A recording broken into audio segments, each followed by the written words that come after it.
이런 것도 한마디 하고 말씀드린 것 같아요. 한 남자가 파티에 초대를 받아서 참가를 하게 되십니다. 여러 이제 부부들이 상에 앉아서 이제 담소를 나누면서 간식을 이제 먹고 있는데 아주 색다른 부부 한 명을 발견을 했어요. 가만히 이야기를 들어보니까 남편과 아내가 주거니 받더니 얘기하는 게 너무 아름다운 거예요. 뭐 때문에 아름답다라고 이야기하느냐 이런 얘기입니다. 꿀 같은 당신 설탕 좀 줘요. 그러니까 그 아내가 남편한테 설탕 같은 남편 꿀 좀 줘요 그랬단 말이야. 여러분 얼마나 아름다워요. 듣기 그죠?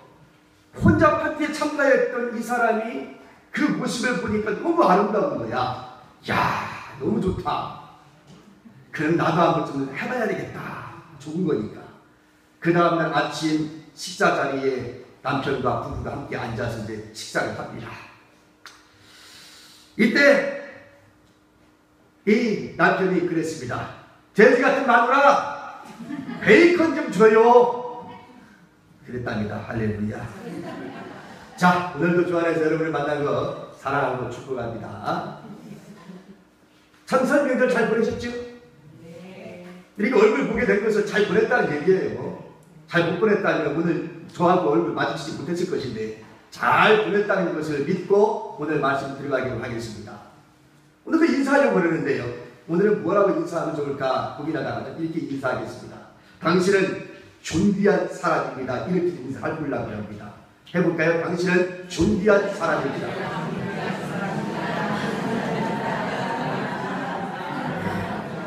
정말 당신은 존귀한 사람입니다. 할렐루야. 자, 이제 읽어볼게요. 여러분 혹시 한자 성어에 낭중지추라고 하는 말 들어보셨나요? 들어보셨어요? 낭중지추. 못 들어봤어요? 이게 참 유명한 한자 성어입니다. 이런 얘기예요. 낭중지추라는 말은 무슨 뜻이냐면 주머니 속에 송곳이라는 뜻인데 주머니 속에 송곳. 이 호주머니에다가 송곳을 집어넣으면 어떻게 될까요? 이 송곳이 삐지고 나오겠지요. 삐죽하니까. 그래서 낭중지추라는 이 말의 뜻은 무슨 뜻이냐면 능력과 재주가 뛰어난 사람은 아무리 감춘 것이 있고도 송곳이 삐져나오듯이 두각을 나타낸다는 뜻입니다. 이걸 낭중지추라고 얘기해요. 그러면 이 말의 유래가 어디에서 왔느냐 잠깐 살펴볼게요. 중국 전국시대로 거슬러 올라가는데 만엽의 조나라 해문 왕이 이 진나라의 침묵을 받아요. 이 조나라는 진나라에 비해서 힘이 약하기 때문에 속수무책으로 당할 수밖에 없었습니다. 이 진나라가 워낙 강하기 때문에 어떻게 대항할 방법이 없었던 거죠. 그래서 이 조나라가 이 위기를 어떻게 우리가 극복해 나갈 수 있을까를 고민하다가 초나라에 구원병을 요청하기에 이릅니다. 그 구원병을 요청하기 위해서 사신을 보내야 되는데 어떤 사신을 초나라에 보내서 구원병을 요청할까 고민하던 추에 신하들에게 물어봤더니 신하들이 뭐니 해도 왕의 아우가 되시는 분을 추천합니다. 그렇게 이야기합니다. 이 왕의 아우가 가면 틀림없이 성공할 것입니다. 라고 이야기해서 이 국사를 논의한 끝에 결정을 해요. 그래서 해문왕으로 해문왕의 평원군이라고 하는 자신의 동생을 사절단으로 꾸미게 됩니다. 아우야, 네가 좀 가서 우리가 지금 어렵게 되었으니 구원병을 좀 요청해 보니라. 예, 알겠습니다. 그래서 집으로 돌아옵니다. 집으로 돌아와서 이제 20명 정도로 사절단을 꾸미기로 작정을 하고 사람을 모집을 해봤더니 자기 집안에 거느리는 사람들 중에 19명을 뽑을 수 있었어요. 근데 마지막 한 사람을 채우지 못하고 있는 겁니다. 20명을 만들어야 되는데 19명이 채워졌는데 마지막 한 명을 누구를 채울까? 고민하던 중에 얼른 눈에 들어오는 사람이 없는 거예요. 남의 나라에 가서 구원병을 요청해 오려면 적어도 말재간도 있어야 되고 능력도 있어야 되고 출중한 뭔가가 좀 재주가 좀 있어야 되겠는데 19명을 어떻게 모아봤는데 마지막 한 명을 볼 수가 없었던 거죠. 그리고 고민하고 있던 차에 이 무수라고 하는 사람이 등장을 합니다. 상공, 저를 뵈러 가시지요. 그런 이 평원군이 가만히 바라보니까 생소한 얼굴인 거예요. 보지 못했던 얼굴인 거야. 그래서 이제 묻습니다. 자네 누군가? 예, 저는 무수라고 하는 사람입니다. 그래, 자네는 내 집에서 몇 년 동안 있었는가? 예, 올해 3년째 이옵니다. 그래, 그럼 3년 동안 우리 집에 있었음에도 불구하고 뛰어난 재주는 숨겨져 있어도 주머니 속에 송곳처럼 밖으로 튀어나오기 마련인데 3년 동안 있음에도 불구하고 자네는 내 눈에 띄지도 않았고 두각을 나타내지 않았으니 별 볼 일 없겠군. 자네를 내가 데리고 갈 이유가 뭐가 있겠는가? 그렇게 이야기합니다. 그런데 모수가 이렇게 얘기해요. 그야 상국께서 한 번도 저를 주머니에 담아 두시지 않았기 때문이 아니겠습니까? 그러니 튀어나오고 말고가 없겠지요. 언제 한번 저를 상국 주머니 속에 넣어본 적이 있습니까? 저를 이번에 주머니 속에 넣고 가신다면 틀림없이 후회하지 않을 것입니다. 송곳 끝뿐만이 아니라 송곳 장까지 드러내 보이겠습니다. 라고 후원 장담을 합니다. 이 평원군이 자기 집에 있는 이 무수라는 사람이 이렇게 대답하는 소리를 듣고서 웃음이 나왔어요. 요런 봐라. 얼마나 기가 막힌 거예요. 요런 봐라. 그 웃음이 나오면서 좋다. 네가 그렇게 후원장담하니 함께 가자. 그래서 20년의 사절단을 꾸리게 됩니다. 그리고 초나라에 도착을 합니다.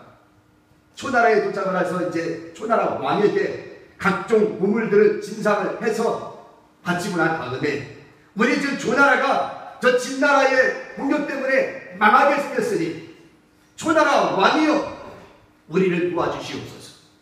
우리의 구원병을 좀 보내주시옵소서. 라고 땀을 뻘뻘 흘려가면서 설득을 하는데 그 초나라의 왕은 가만히 듣고만 있지 가타부타 대답이 없는 겁니다. 모수가 가만히 옆에서 자신의 주군이 초나라 왕에게 그렇게 구원병을 내보내달라고 그렇게 예를 쓰는데도 꿈쩍도 않고 있는 모습을 바라보면서 너무 답답한 거예요. 답답이 견딜 수가 없는 거예요. 그래가지고 이 모수가 참을 수가 없어가지고 속에 숙여져 있던 칼, 이 벽을 갖다가 다리를 붙잡고서 당당히 앞으로 떠벅떠벅 나갑니다. 그리고 왕에게, 초나라 왕에게 이렇게 이야기합니다. 왕이여, 우리 나라와 동맹을 맺으면 분명히 이익이 올 것인데 어찌하여 듣고만 있고 대답을 주시지 않나이까? 라고 고통을 칩니다. 초나라 왕이 지금 무릎을 꿇고 사정을 해도 될까 말까인데 이놈이 그냥 당당하게 딱 어깨에 힘을 주고 말이야. 칼에 딱 힘 주고 말이야. 동맹을 맺으면 이익일 텐데 왜 말만 듣고 대답을 하지 않습니까? 라고 고통을 치니까 너무 기가 막힌 거야. 한마디로 얘기하면 너무 기가 막힌 거예요. 그래서 초나라 왕이 묻습니다. 너무 번잡거리 없는 이놈에 도대체 너는 누구냐? 여보시오, 도대체 저놈이 누구길래 이렇게 번잡거리 없이 나한테 이렇게 무리하게 짓을 하는 거요? 라고 이야기했더니 이 평원군이 그렇게 이야기한다. 왕이여, 사실 제 수행원입니다. 그러니까는 이야기해야 한다. 이놈아, 과인은 지금 너의 주인과 이야기하고 있다. 건방지게 끼어들지 말고 물러나 있으렸다. 이렇게 이야기하죠. 그러나 모수는 위축되지 아니하고 당당하게 왜 동맹을 맺어야 하는지, 왜 당신이 우리나라에 구원병을 보내야지 않으면 안 되는지를 위해서 쫙 설명해요. 처음에는 너무 기가 차서 그냥 들어만 주다가 어느 순간에 잘라서 고통을 주고 말라고 맘먹었는데 듣다가 보니까 이 초나라 왕이 그 모수의 말에 빨려들기 시작하는 거야. 집중되면서 빨려들기 시작하더니 자를 수도 없는 거예요. 다 듣고 난 다음에 이렇게 이야기합니다. 선생의 말씀은 참으로 시적절한 것 같소. 과인의 무례를 용서하시오. 동맹을 맺겠소. 내가 군대를 파견하겠소. 라고 해서 그 조나라의 위기를 넘기게 됩니다. 이렇게 해서 낭중지추라는 말이 나오게 된 거예요. 자, 낭중지추가 뭐라고 했어요? 뛰어난 재능과 재주가 있는 사람은 아무리 숨겨도 드러내기 마련이다.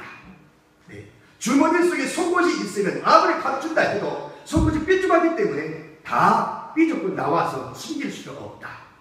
이것이 낭중지추라는 유래입니다. 오늘 본문에 등장하는 이 바디메오, 이 바디메오가 바로 그런 사람입니다. 여러분, 바디메오는 오늘 본문에 보니까 디메오의 아들을 맹인 거지라고 표현하고 있습니다. 디메오의 아들 맹인 거지. 이 사람이 언제부터 맹인이 되는가에 대해서는 알 수는 없습니다. 아마도 오래전부터, 아마 어떤 의미에서 태어날 때부터 있을 수 있겠지. 그런데 맹인으로 태어난 것은 분명 행복한 삶은 아니었을 겁니다. 이 사람이 매일같이 살아가는 삶이라고 하는 것은 힘들었을 거면 틀림이 없습니다. 우리가 보지 않았을지라도 불보다 뻔한 거니까요. 어떤 누가 이 사람에게 일자리를 주었겠습니까? 어떤 누가 이 사람에게 따뜻한 시선을 줄 수 있었겠습니까? 어떤 의미에서 이 사람은 자기 혼자 할 수 있는 것이 아무것도 없습니다. 누군가의 힘을 의지하지 않고 살아갈 수 없는 사람입니다. 그러다 할 수 있는 것이라고는 길거리에 변당에 앉아서 죽어라며 살아갈 수밖에 없는 거예요. 지나가는 사람의 동전 몇 피라도 던져주면 끼니를 때우는 거고, 재수 없는 날은 동전도 하나도 넘겨주지 않으면 그날은 굶는 거고, 이렇게 하루하루 삶을 연명해 갔습니다. 어떻게 보면 살았다 할지는 살아가는 것이 아니죠. 그 짐승처럼 살아가는 겁니다. 이게 무슨 행복이고 이게 무슨 사람 사는 삶이겠습니까? 그런데 순간 사람들의 웅성거리는 소리가 들리기 시작합니다. 눈에 보이지는 않지만 청각은 발달되어 있었던 이 바디메오는 순간 나사렛 예수라고 하는 소리를 듣습니다. 나사렛 예수라는 소리를 듣고 귀를 쫑긋 세우면서 소리를 지르요. 다윗의 자손 예수여 나를 불쌍히 여기소서.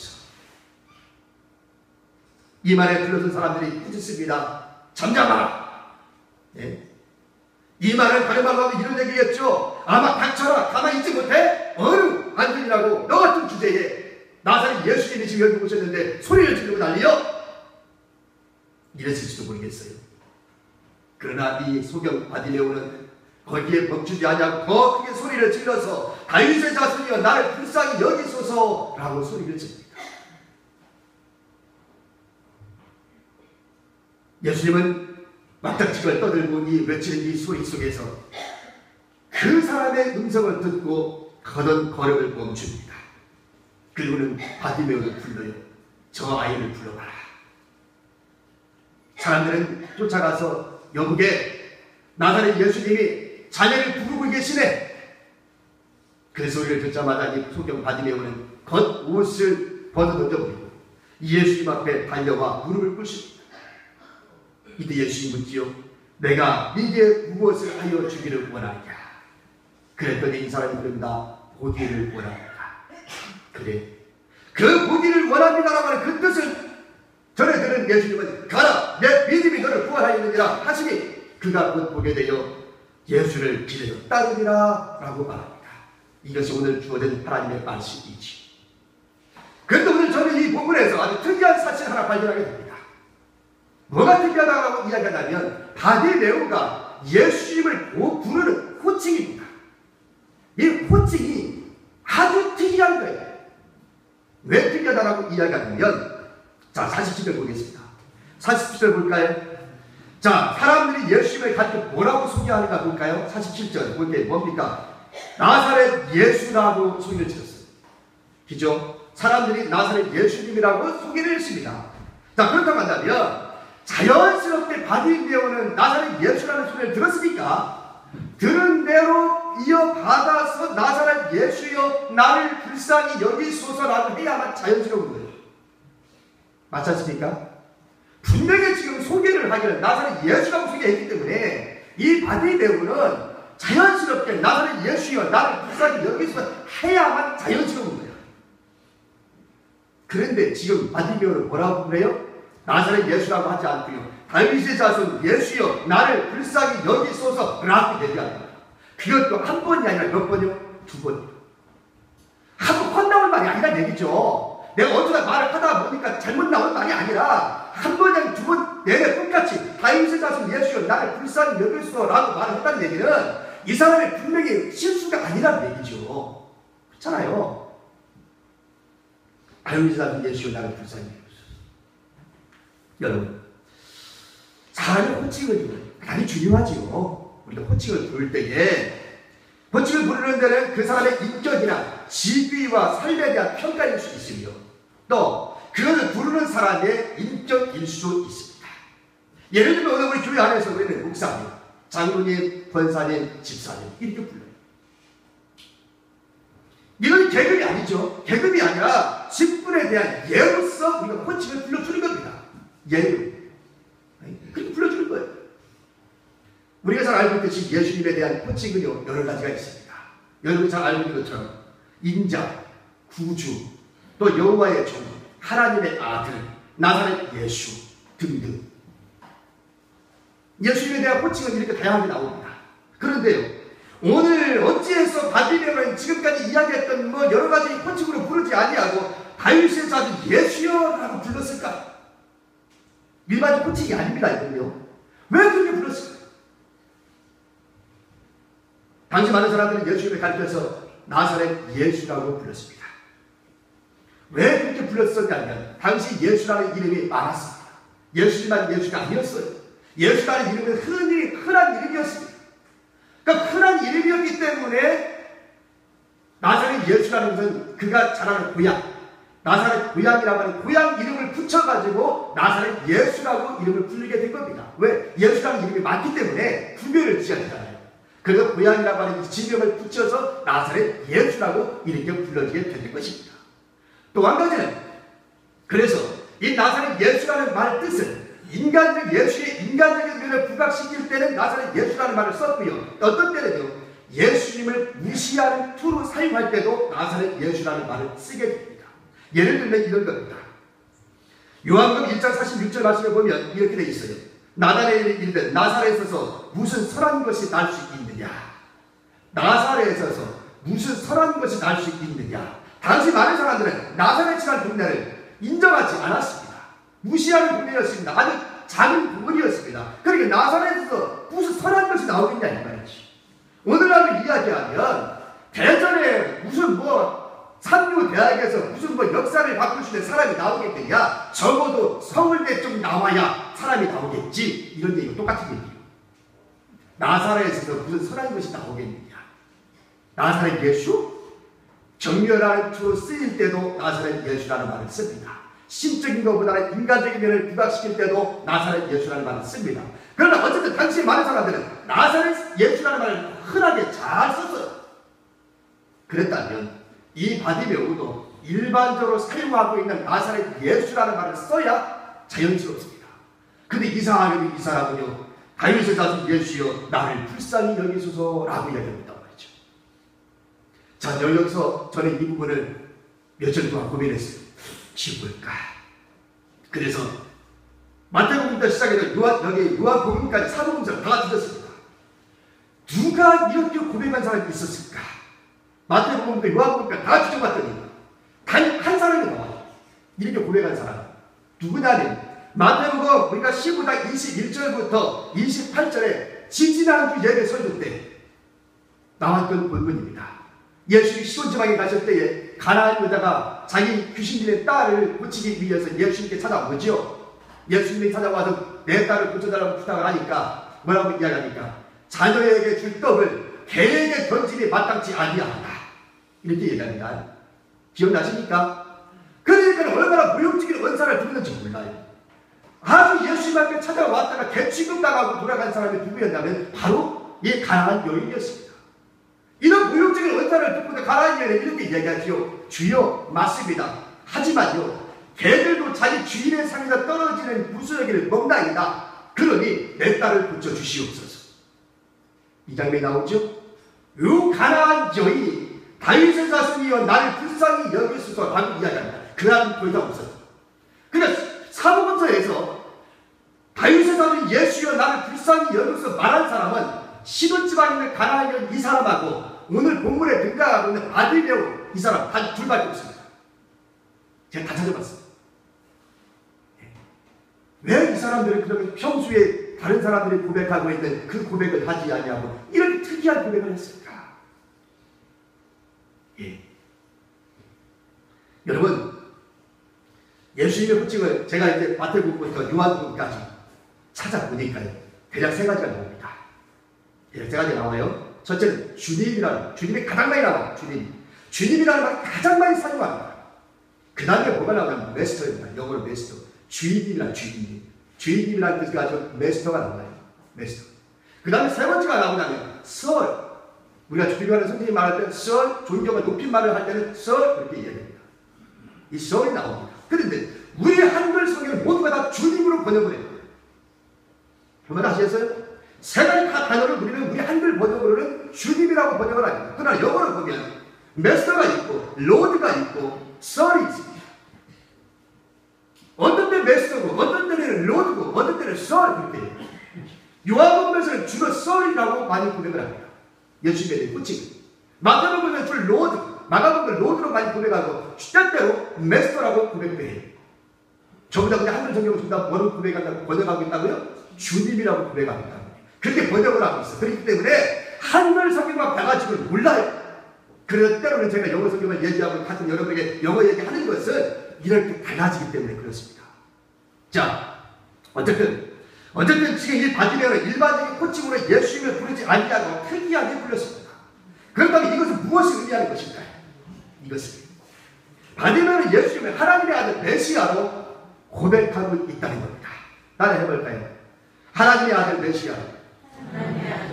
메시아로 고백하고 있다는 얘기입니다. 여러분, 이 고백은 대단히 놀라운 고백입니다. 예수님에게서 한 번은 제자들에게 질문 던져요.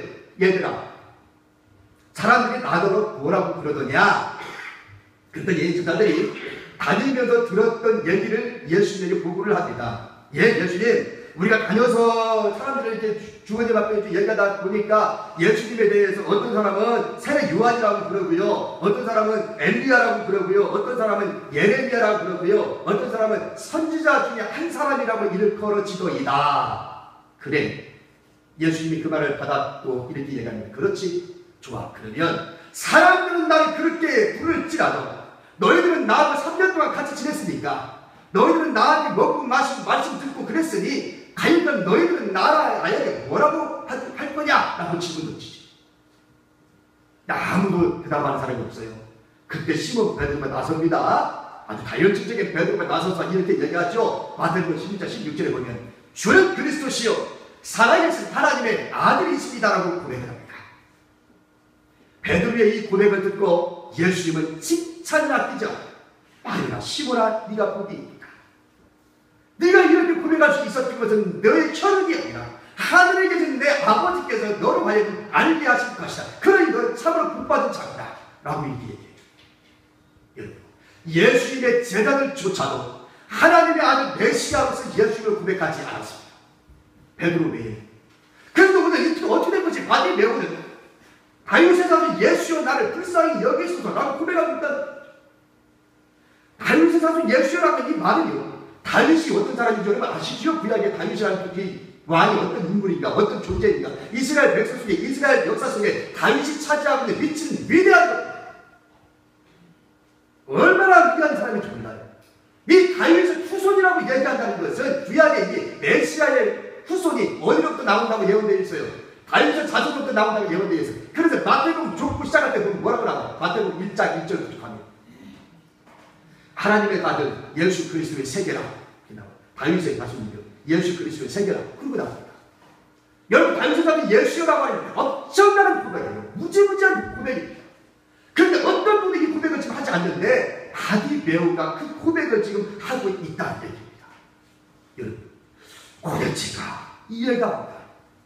어떻게 바디메오가 도대체 예수를 언제 만났다고, 언제 예수님을 한번 좀 말씀을 들은 적이 있다고 이런 고백을 할 수 있을까? 저도 모르겠습니다. 어떤 경로로, 어떤 때에서 이 사람이 이런 믿음의 고백을 하고 있는지 저도 모르겠습니다. 그러나 분명한 것은 이 사람은 지금 그렇게 고백하고 있다는 거예요. 예수님을 가리키시 바랍니다. 자, 이렇게 고백을 하고 있는 이 소리를 예수님은 지나치지 않았습니다. 그리고 불러요. 자, 쟤도 불러봐라. 저 바디메오 좀 불러봐라. 저렇게 고백한 사람이 없는데 한번 불러봐라. 도대체 얼굴이라도 보자. 그래서 이제 왔습니다. 여러분, 어떤 누구도 거들떠 보지 않았던 바디메오. 어쩌다가 길을 가다가 바디메오 만나면 오늘 재수 없어. 에터터테 하고 지나가기 일쑤인데, 어떤 누구도 관심 가지지 않고 어떤 누구도 이 사람을 멸시하고 무시하고 냉대하고 그랬던 이 사람은 지금 예수님 불러요. 바디메오야, 여기 좀 와봐라. 여러분, 이것이 저와 여러분의 믿는 예수의 인주론이십니다. 사람들은 나를 무시해도, 사람들은 나를 멸시해도, 사람들은 나를 무관심하게 할지라도, 때로는 심지어는 내 가족조차도 내 편이 되어주지 않을지라도, 우리 하나님은 나에게 가까이 오셔서 내 이름을 불러주면서 다정하게 사랑하라 이루고요. 이것이 저와 여러분의 믿는 예수님이신 줄 믿습니다. 바디메오 냄새나는 사람입니다. 거지 옷을 입고 구걸하는 사람입니다. 뭐 때때 옷을 입었습니까? 무슨 목욕을 한 사람이겠습니까? 뭐 배운 사람이겠습니까? 아무것도 없는 냄새나고 더러운 사람임에도 불구하고, 그래서 어떤 사람도 거듭도 보지 않았던 이 바디메오를 예수님은 불러요. 내가 너의 욕정을 들어줄게. 할렐루야. 오늘 저와 여러분에게 지금 하나님께서 이렇게 역사하고 있음을 믿을 수 있기를 축원합니다. 아무 관심 없어 우리 하나님 여러분을 사랑하시고 여러분에게 관심을 갖고 있다는 것을 믿을 수 있기를 축원합니다. 그래서 오늘 우리 주님이 우리를 부르셨어요. 그 고백을 듣고 주는 그리스도이신 살아계신 하나님의 아들 달리자 예수여 나를 불쌍히 여기소서. 예수님의 부르심에 기회를 놓치지 않습니다. 예수님 앞으로 달려온 바디메오는 다시 한번 예수님께서 확인합니다. 내가 들은 것이 잘못 들었나 싶었던 예수님은 바디메오가 자기 앞에 무릎을 꿇고 앉아있는 모습을 보면서 확인을 합니다. 내가 너에게 무엇을 해주기를 바라냐. 그랬더니 이 바디메오가 이렇게 부르셨습니다. 주여 보기를 원하나이다. 예수님이 바디메오의 그 대답을 듣고 난 다음에 감동을 받아요. 아, 내가 잘못 들은 것이 아닙니다. 이 바디메오가 분명한 믿음이 있구나. 그랬던 것이죠. 바디메오는 역시 예수님의 부르심에 기회를 놓치지 않았습니다. 여러분, 우리 인생은요, 누구나 다 기회를 봅니다. 그러나 그 기회는 준비된 자에게만 기회가 주어집니다. 반드시 기회라고 하는 건 준비된 자에게만 주어지는 거죠. 여러분, 생각을 해보세요. 준비되지 않은 사람한테는 기회가 왔어도 이것이 기회인 줄을 모르고 지나갑니다. 그래서 지나간 기회는 후회하죠. 아, 그때 기회였는데, 아, 내가 왜 그때 그 기회를 잡지 못했지? 아, 후회스러워. 이러고 말아요. 우리 인생 가운데 언제나 기회라고 하는 건 늘 주어지고 있습니다. 오늘 이 자리에 와서 여러분 예배드리고 있는 바로 지금 이 순간이 여러분 인생의 최고의 순간인 줄로 믿습니다. 바로 이 순간이 여러분의 인생을 바꾸는 기회인 줄로 믿습니다. 여러분의 운명을 바꿀 수 있는 기회인 줄로 믿습니다. 오늘 바디메오는 그 순간을 놓치지 않았습니다. 그래, 기회는 이때야. 바로 이때야. 이때 놓치면 안 돼. 예수님 부르심 앞에 내가 너한테 뭘 해주기를 바라니? 라고 하는 질문에 예, 내가 보기를 원합니다. 예수님은 그 이야기를 듣고 난 다음에 이 바디메오 속에 믿음이 있음을 확인하고 난 다음에 즉시로 이렇게 얘기하죠. 가라, 내 믿음이 너를 구원하여 이르리라. 여기에 등장하는 믿음은 어떤 믿음일까요? 여러분의 지난주 설교를 한번 들었으니까 한번 숙제를 한번 내보겠습니다. 오늘 가라, 내 믿음이 너를 구원할 뿐이라 라고 하는 여기 믿음이 나오는데 빌리브의 믿음일까요? 페이스의 믿음일까요? 예, 페이스의 믿음이 역시 설교를 잘 들으셨네요. 네, 빌리브의 믿음이 아니었습니다. 페이스의 믿음이었습니다. 우리말로 생각해. 자, 의지적인 믿음일까요? 믿어지는 믿음이었을까요? 예, 그렇습니다. 빌리브의 믿음은 의지적인 믿음이라고 한다면 페이스의 믿음은 믿어지는 믿음이었어요. 오늘 바디메오는요, 자기의 눈을 뜨기를 원합니다라고 부르짖었던 그 믿음, 우리 주님께서 가라, 내 믿음이 너를 구원할 것이라고 일컬어지는 이 믿음을 바로 페이스의 믿음, 믿어지는 믿음으로 우리 주님이 봤다는 말이에요. 다른 사람은 이 거짓 바디메오에게 아이고 저것이 무슨 믿음이 있겠어. 배운 것도 없고 뭐 가진 것도 없고 혼나지도 않고 인생 밑바닥에 살아가는 저 사람이 뭔 믿음이 있겠어? 이럴지 몰라도 우리 예수님은 바디메오의 그 사람을 보고서 이 사람은 정말로 큰 믿음이 있다고 하는 것을 발견해냅니다. 남들이 보지 못하는 것을 우리 예수님은 봤습니다. 혹여 여러분들의 다른 사람이 여러분의 진가를 봐주지 못할 수 있습니다. 나의 진정한 가치를 몰라줄 수 있을 겁니다. 나는 무궁무진한 가치가 있고 무궁무진한 재주가 있고 무궁무진한 어떤 것도 할 수 있는데도 불구하고 다른 사람들이 나를 몰라줄 때 있을 겁니다. 그때는 서운하고 그때는 안타깝고 그렇지. 그러나 세상 사람은 몰라줄지라도 여러분의 가족조차도 몰라줄지라도 우리 하나님께서 여러분을 알아주실 줄로 믿습니다. 지금 이 시간에 우리 주님은 여러분의 재능을 인정하고 계십니다. 여러분의 믿음이 있다고 봐주시고 계십니다. 다른 사람은 기도도 안 하고 다른 사람은 말씀도 안 보고 다른 사람은 예배도 잘 드리지 않으니까 믿음이 없는 줄로 그렇게 착각하고 그렇게 했을지 몰라도 우리 주님은 아니야. 내가 볼 때는 없는 것 같은데 그 속에 보니까 믿음이 있더라는 거야. 믿어지는 믿음, 필수의 믿음이 있더라는 것이지. 여러분, 그래서 우리 다른 사람의 믿음을 함부로 판단하지 마십시오. 함부로 평가를 내리지 마십시오. 여기 바디메오에게 잠자하라. 네가 어느 아들이라고 떠드냐? 라고 호통을 쳤지만 그는 예수님은 아니다. 불러라. 저 바디메오에게는 믿음이 있느니라. 할렐루야. 그러시오죠. 여러분, 그 기회는 언제나 오는 것이 아닙니다. 기회가 올 때 붙잡을 수 있기를 바랍니다. 오늘 이 시간 바로 기회인 줄로 믿습니다. 이제 결론을 좀 맺어보겠습니다. 아들이 식탁에 앉아서 씩 웃으면서 엄마에게 질문 하나를 던져요. 엄마, 미인방명, 이 말이 무슨 뜻이야? 물었어요. 미인방명. 그랬더니 엄마가 이 아들한테, 야 인마, 그것도 모르냐? 아름다운 미인은 수명이 짧다는 뜻이야. 아주 잘생긴 아름다운 미모를 가진 여자는 오래 살지 못한다는 뜻이야. 라고 엄마가 설명을 해줬어요. 그랬더니 이 아이가 휴, 다행이다. 뭐가 다행이요? 우리 엄마는 오래 살 테니까.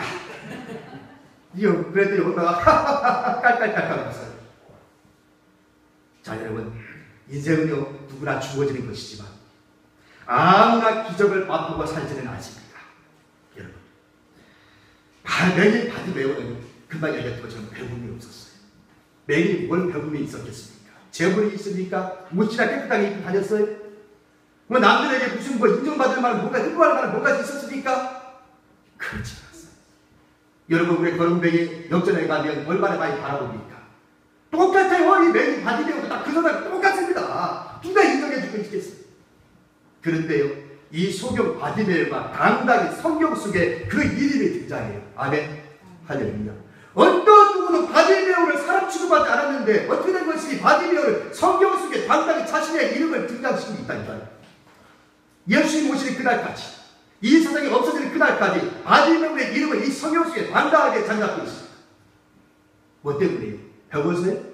가진 게 많아서요? 지위가 있어서요? 천만 뭐 하나 있어서요?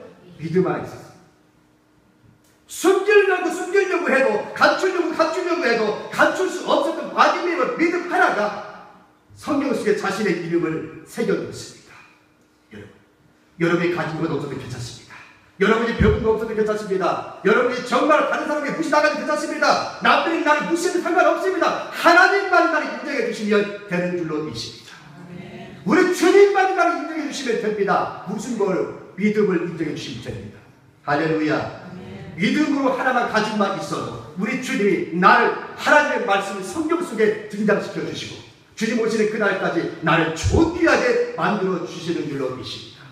오늘 이렇게 여러분의 한 사람 한 사람을 존귀하게 보십니다. 이 존귀한 이름을 함부로 판단하지 마시고 세월을 함부로 낭비하지 마시고 오늘 주어진 하루하루를 기적적인 하루로 만들어 가실 수 있기를 이 말씀으로 축원합니다. 기도하겠습니다. 고마우신 우리 아버지 하나님,